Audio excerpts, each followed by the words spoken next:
We have joining me on TVC News ICT consultant Benjamin Shemola, who is joining me via Skype to share his thoughts on this. Many thanks for joining me on TVC News. Yeah, good afternoon. Thank you for having me. Now, how did cybercrime become so endemic in Nigeria for us to be responsible for such a high global loss as $9.3 billion? We first need to get clarification about the statement that Remi Afon made. It's not really talking about just the $9.3 billion coming from the Nigerian economy, but that these are a culmination of different cyber attacks and cyber gains that have been made by Nigerians in different parts of the world. You know, remember that the cyberspace is a single hemisphere, unlike where you have regionalized continents and countries and states like we have it physically. But on the cyberspace, we're talking of a unified global thing. So it's not referring to just the Nigerian, that the chunk of that money leaving like the Nigerian shore, but the Nigerians. I don't know if you get the point now. Nigerians are responsible because we are known not just within the borders of Nigeria or Africa to be very versatile when it comes to hacking, which we use the colloquial word 4194. Yeah. And we are also very known when it also comes to the other side of it, the white cat side of being an hacker, that is the preventive or the curative part of it, that is using your expertise to forestall or to minimize the risks of such hacking. We're also very good at that. In the United States, most of the top security companies, you will see Nigerians occupying very strategic position there as well. Well, so Benjamin, tell me, how easy is it to steal an individual's identity in the cyber world? Very, very easy.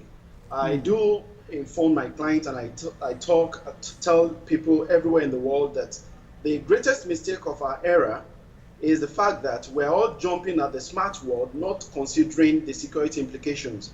Now, if you talk cyber security, some of our listeners right now will think about, oh, I don't own a computer, so I'm not vulnerable. I don't own the internet, so I'm not vulnerable. Well, we've forgotten that we all have identities. Now, we've done different form of biometric identification in Nigeria, national ID card, the BVN registration, the national driver's license, the different things that you have your data fleeting all around within the country. And all of these are available information that could be sold for phishing purposes, and that's for monetary gain at any point in time. And it is very, very easy to get people spoofed or phished in Nigeria because the bulk of the users of the internet, the bulk of the people on the cyberspace are not knowledgeable. They don't know that there is the healthy way of being on the internet, and there is also an unhealthy way of being on the internet. When I say internet, I mean WhatsApp, I mean Facebook, I mean all the social platform, I mean the web browser when you are surfing on the web using any web browser, I mean when you are doing any form of transaction via the ATM. So far you are using any device that is smart, that is, it has an internet connectivity, you are prone to losing one thing or the other, and Nigeria are quite very, very vulnerable. Well, if cybercrime has surpassed illegal drug trafficking, in terms of making money, is there a corresponding high punishment for it? Let me give you a little history about this thing we call cybercrime, especially when it comes to the way Nigerians have started exploring it. Now, they got to a point in the history of the cyberspace where we're all talking of the WWW. That was around the 1995, culminating to around the 2005 when we had the death of the WW, and then we have the smart devices coming up. Yeah. We have so many unemployed youths that left the shore of Nigeria, that went to Malaysia, that went to Singapore, that went to the United Kingdom, went to the United States, Canada to study so many courses that are related to using the cyberspace.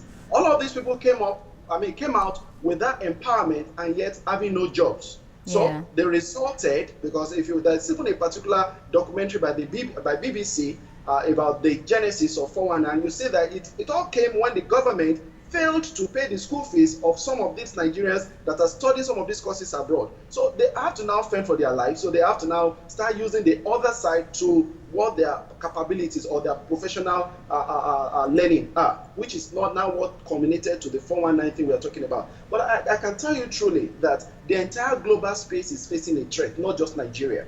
Don't forget that the current election in the United States, the greatest threat to it right now is from the cyberspace. We are all hearing the WikiLeaks, you are hearing the John Podesta email, you are hearing all of that. And I tell you the truth, Nigeria have just started the electronic, so to say, electronic voting of some sort, that's using the biometric for authentication, not really the electronic voting in Nigeria. And we're still going to get there. The whole world is going to get to a point where everything becomes electronic. That is why you see today that we need to become more informed. The United States Homeland Security have actually come up with this stop, think, and before you connect, which is a campaign to warn everybody, not just the United States citizenry, because people just can't hold the mobile phone and not think of the downside of the mobile phone. Because you have your location service that is running, implication is that I don't need to put something on you, a tracker on you. Your mobile phone can help me to track you. I don't need to come to give you a virus like you have virus antivirus company making sales from antivirus and all of that before now. Benjamin, I need to quickly ask you this question before I let you go. How can we cut this deplorable statistic to the barest minimum in Nigeria? In Nigeria, it's about education. Let the users of this technology get educated. Okay. Don't just use any platform that has only one form of authentication, that is username and password. No, go beyond that and go to the 2-form, 3-form, or 4-form authentication, that when you put in your password, you still require either a token or that you get a code generated from your mobile phone, because anybody can be anywhere. A man in the middle, for example, using an open Wi-Fi can be anywhere, spoofing you and phishing you using the same credential that you're providing. There must always be a secondary level layer that will help you to forestall any form of attack. And I think that is where Nigerians need to get educated. Benjamin Shemola, ICT consultant, you've been most insightful. Many thanks for joining me on TVC News.